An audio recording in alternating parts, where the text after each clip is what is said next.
고린도전서를 살펴보면 크게 세 부분으로 나누어 볼 수 있습니다.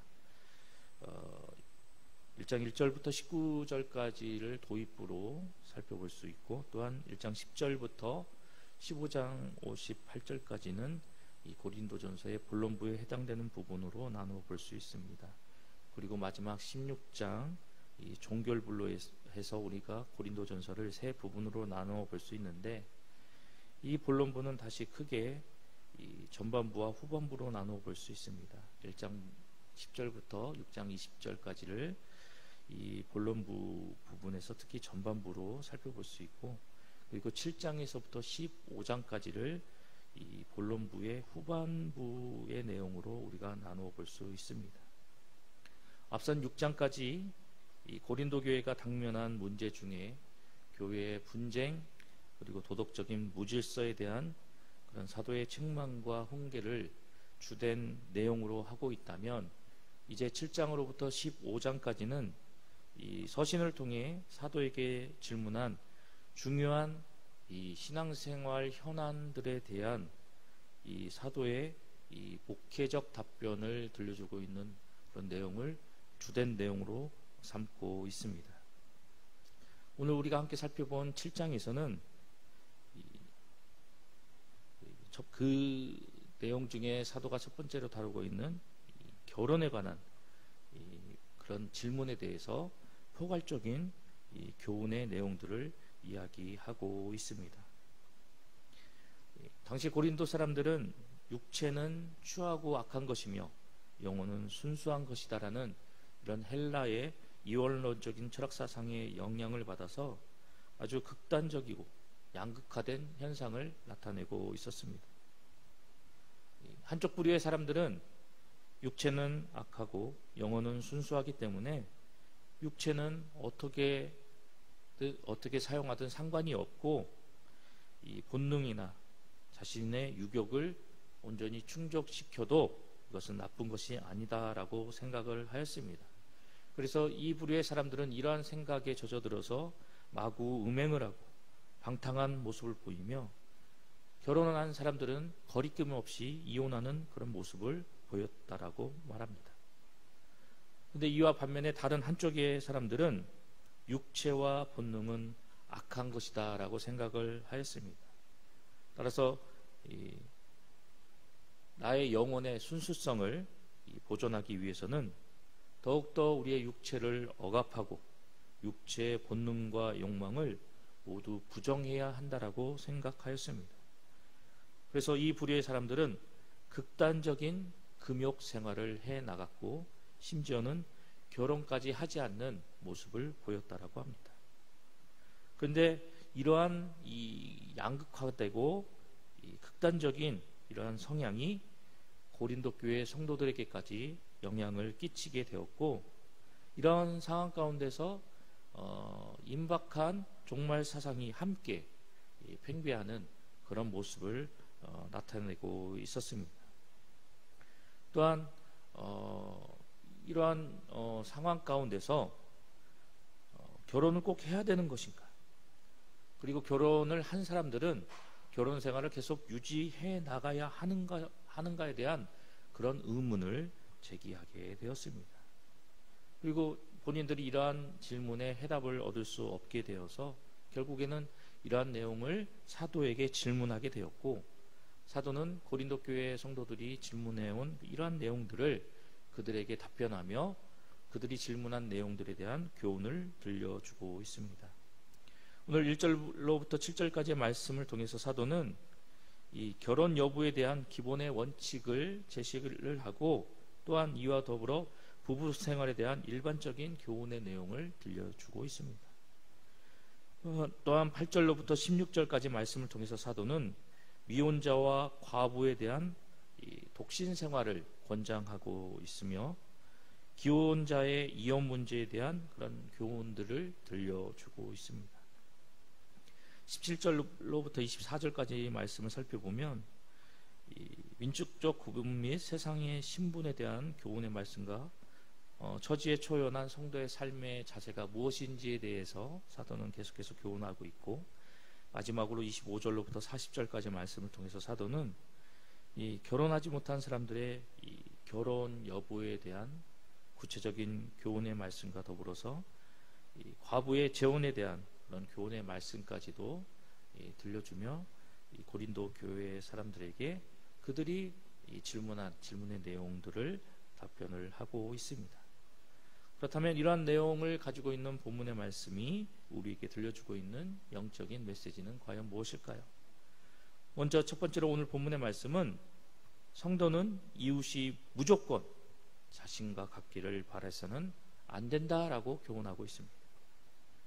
오늘 본문 7절의 말씀을 살펴보면 사도는 모든 사람이 자기와 같기를 원한다라고 말씀하고 있습니다. 즉 이 사도가 결혼을 하지 않고 주의 사역을 감당하고 있었는데 고린도 교회 성도들에게 사도는 자신과 같이 결혼하지 않기를 바란다라고 이야기하고 있습니다. 사도가 모든 사람들에게 자신과 같이 되기를 원한다라고 이야기한 것은 이 독신 생활이 결혼 생활보다 우월한 것이 아니라 이제 곧 주님께서 다시 오실 것이다라는 그런 생각이 더욱더 지배적으로 차지하고 있었기 때문에 쉽게 이야기한다면 주님이 곧 다시 우리 곁에 오시는 그런 상황이기 때문에 결혼을 한다라고 결혼한다라고 그것에 마음이 뺏겨서 하나님 일에 소홀해지거나 하나님을 향한 그 마음이 더욱더 나태해지고 하나님보다도 자신의 배우자 될 사람, 결혼해 나가야 될 그런 문제에 대해서 더 집중하는 것은 좋지 않다라고 생각했기 때문에 사도는 오늘 이 7절의 말씀을 통해서 모든 사람이 자기와 같이 되기를 원한다라고 교훈하였던 것입니다. 그러나 사도는 이 말씀 뒤에 다시 한번 고린도 교회 성도들에게 교훈합니다. 각각 하나님께 받은 자기의 은사가 있으니 이 사람은 이러하고 저 사람은 저러하니라. 이 말씀 초반에서 모든 사람들이 자신과 같이 되기를 원한다라고 이야기했지만 모든 사람이 각자의 삶의 방식이 있고 또한 저마다의 신앙의 방식과 모습이 있기 때문에 각자의 그런 다름을 인정하고 있는 것입니다. 사도는 이 말씀을 통해서 물론 모든 사람들이 자신과 같이 되기를 원하지만 저마다 하나님께 받은 은사가 다르고 저마다 살아나가는 삶의 패턴과 방식이 다르기 때문에 이러한 삶의 다름, 신앙의 다름의 모습을 사도는 인정을 하고 그들의 생활 방식과 신앙의 모습을 존중하며 나아가는 그런 모습을 보여주고 있습니다. 즉 사도는 자신이 좋다라고 자신이 옳은 것이다라고 생각을 해서 그것을 일방적으로 다른 사람들에게 주장하고 그런 모습을 따를 것을 요구하는 것이 아니라 자신의 삶 가운데서 나타나는 그런 좋은 모습을 그저 권면하고 이러한 모습이 있다라는 것을 알리면서 각자의 생활 방식에서 신앙의 모습에서 이런 모습이 옳다라고 여기면 그런 모습을 따를 것이고 그리고 자신의 신앙과 믿음의 삶 속에서 이런 모습으로 살아나가기가 힘들면 그 모습대로 살아나갈 것을 억지로 주장하지 않는 이런 모습을 사도는 우리에게 보여주고 있습니다. 즉 사도는 저마다의 삶의 모습이 다르고 신앙의 모습이 다르다는 것을 인정하는 모습을 통해서 우리의 모습도 이러한 모습이 되어야 한다는 것을 교훈하고 있는 것입니다. 그런데 교회 공동체 안에서 일부 성도들은 다른 성도들이 자신과 같이 자신의 신앙과 같은 모습으로 신앙생활을 해 나가기를 주장하는 사람들이 있습니다. 그런데 이러한 모습이 자신의 바람과 소망으로 그치지 않고 자기의 방식대로 자신의 믿음의 모습대로 너도 그렇게 생활해야 된다. 너도 그런 모습으로 신앙생활해야 한다라고 직접적으로 요구하는 사람들이 있다라는 것입니다. 만약 그 사람이 자신이 요구한 대로, 자신이 원하는 대로, 자신이 원하는 신앙생활과 신앙 패턴으로 생활하지 않으면 그 사람을 비난하고 그 사람을 경멸하는 사람들도 있다라는 것입니다. 하지만 우리가 잊지 말고 기억해야 할 것은 우리가 속해 있는 이 신앙 공동체, 교회 공동체 안에는 저마다 받은 은사가 다르고 또한 신앙의 크기와 깊이가 다른 사람들이 함께 모여 한 신앙과 한 믿음으로 살아나가고 있다는 것입니다. 또한 우리가 속해 있는 이 신앙 공동체 안에는 자라온 환경이 다르고 또한 예수님을 구주로 영접한 방식도 다르고 저마다 받은 은사도 가지각색인 그런 모습으로 함께 신앙생활을 해나가고 있습니다.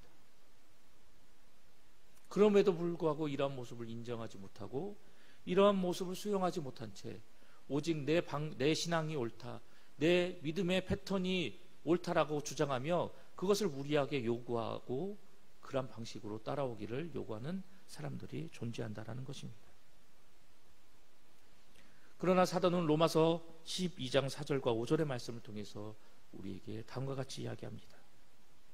우리가 한 몸에 많은 지체를 가졌으나 모든 지체가 같은 기능을 가진 것이 아니니 이와 같이 우리 많은 사람이 그리스도 안에서 한 몸이 되어 서로 지체가 되었느니라.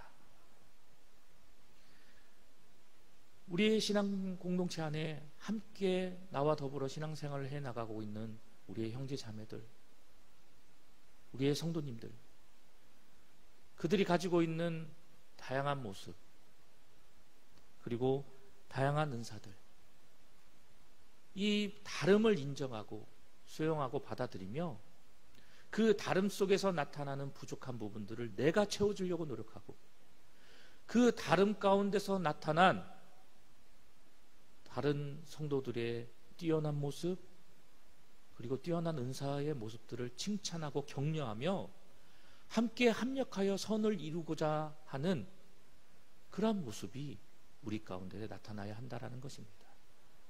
이러한 모습으로 우리의 신앙 공동체가 성장해 나갈 때 우리는 이를 통해서 더욱더 하나님 앞에 기쁨과 영광을 돌리며 나아가는 성도의 모습이 될 수 있음을 사도는 오늘 우리에게 교훈하고 있는 것입니다. 오늘 말씀을 통해서 교훈하는 사도의 말씀처럼 다름을 인정하고 그 다름을 수용하여서 나와 다르다고 비방하거나 다른 사람을 경멸하는 죄를 짓지 않고 더욱더 합력하여 선을 이루기 위해서 애쓰고 수고하며 나아가는 동상의 성도님들이 되시기를 간절히 소망합니다. 계속해서 오늘 본문의 말씀이 우리에게 들려주고 있는 두 번째 영적인 메시지는 삶 속에서 하나님과 함께하는 삶을 사는 성도가 되어야 함을 우리에게 교훈하고 있습니다. 본문 24절의 말씀을 살펴보면 형제들아 너희는 각각 부르심을 받은 그대로 하나님과 함께 거하라 라고 사도는 말씀합니다. 사도는 17절 이하에서 자신의 처지를 벗어나려는 고린도 교회에게 여러 가지 교훈으로 자기 처지에 만족하며 하나님의 계명을 지켜나갈 것을 거듭 강조하였습니다. 그리고 마지막으로 각각 처한 그 처지에서 이제 24절 말씀을 통해서 하나님과 함께 거하라 라고 그들에게 교훈하고 있었습니다. 그런데 여기서 말하는 이 하나님과 함께 거하라, 이 하나님과 함께 거하라라는 이 말씀은 하나님과 동행하며 하나님 곁에 있으라라는 의미를 담고 있는 말씀입니다. 그렇다면 이 말씀이 우리에게 교훈하는 바가 무엇입니까? 이 하나님과 함께 거하라는 말씀, 이 말씀은 우리가 무슨 일을 하든지 간에 하나님 중심으로 모든 일을 행하며 내 삶의 중심에 내가 주인공이 되는 것이 아니라 내가 바라고 소망하는 것이 주된 목적이 되는 것이 아니라 하나님이 주인공이 되시는 삶을 살아나가고 하나님이 원하시고 하나님이 바라는 것이 우리 인생의 최고의 목적이 되는 삶을 살아가라고 말씀하는 것입니다. 이러한 모습으로 우리가 우리에게 주어진 삶을 살아나갈 때 이러한 삶의 모습을 통해서 우리는 이전에 우리가 깨닫지 못했던 많은 하늘의 은혜와 복을 온전히 체험하며 나아가는 그런 성숙한 성도의 삶을 살아갈 수 있게 될 것입니다. 하나님과 동행하며 하나님 곁에 머물며 내 삶의 주인공이 하나님 되시는 삶을 살아나갈 때 비록 우리의 삶이 가난하다 할지라도 우리 삶이 부족하고 그리고 이로 인해서 우리가 많은 불편함을 누리며 살아간다 할지라도 그럼에도 불구하고 하나님을 내 삶의 주인공으로 모시고 그리고 하나님 중심으로 우리가 살아나가게 되면 그 하나님을 통해서 우리는 더욱더 여유롭고 풍족한 삶을 살아나가는 성도의 삶이 될 것입니다. 하박국 선지자가 우리에게 고백하고 있는 것처럼 우리가 부족한 것 투성이어도 가진 것이 없어도 우리의 삶의 주인공이 여호와 하나님이 되시고 우리가 언제나 하나님과 동행하며 하나님 곁에 거하는 삶을 살아가게 된다면 우리는 그 하나님으로 인하여 즐거워하고 구원의 하나님으로 인하여 기뻐하는 삶을 살아가게 될 것입니다. 또한 하나님이 주인공 되시고 하나님과 함께 동행하며 하나님 곁에 거하는 삶을 살아나가는 그러한 삶의 모습으로 살아나갈 때 우리는 나의 것을 더욱더 하나님을 위하여 바치고 나의 것을 하나님을 위하여 사용하며 또한 내가 내 삶의 주인공이 아니라 나는 하나님의 종이며 하나님의 일꾼이다라는 이런 의식과 삶의 모습으로 더욱더 하나님의 영광을 나타내기 위해 주어진 삶 속에서 최선을 다하는 성도의 삶을 살아나가게 될 것입니다. 또한 내 삶의 주인공이 하나님이다라는 생각을 가지게 될 때 내가 가진 그 기술과 재주를 통해서 더욱더 하나님께서 기뻐하시는 많은 일들을 감당하며 나아가게 될 것이고 이러한 모습을 통해서 더욱더 하나님의 살아계심을 증거하며 우리의 인생의 참된 주인공은 하나님 되시기에 그 하나님과 함께 더불어 살아나갈 때 그 인생이 더욱더 형통하고 복된 인생이 되어질 것이라는 것을 삶으로 인생으로 증명하고 나타내는 성도의 삶을 살아나가게 될 것입니다. 하나님과 함께하는 성도, 하나님을 내 삶의 중심에 모시며 살아나가는 성도는 이렇게 세상 사람들과는 확연하게 차이난 모습으로 확연하게 다른 모습으로 많은 사람들의 귀감과 칭찬의 대상이 되는 그런 모습으로 살아갈 수 있게 되는 것입니다.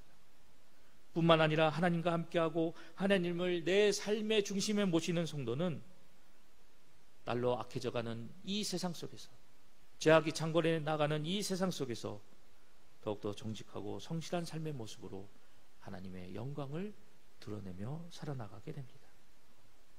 이렇게 우리의 삶 속에서 하나님을 모시고 그 하나님과 함께하는 삶을 살아나가게 될 때 우리는 더욱더 우리의 삶의 모습을 통해서 하나님의 영광을 나타내고 하나님께 인정받고 사람들에게 칭찬받는 성도의 삶을 살아나가게 될 것입니다.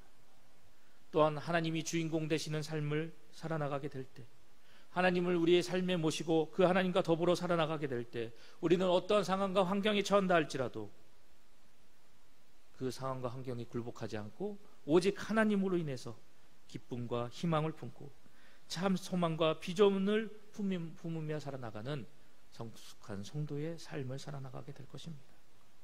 성경에 등장하는 수많은 신앙의 인물들을 떠올려 보시기 바랍니다. 그들 역시 우리와 똑같은 사람들이었습니다.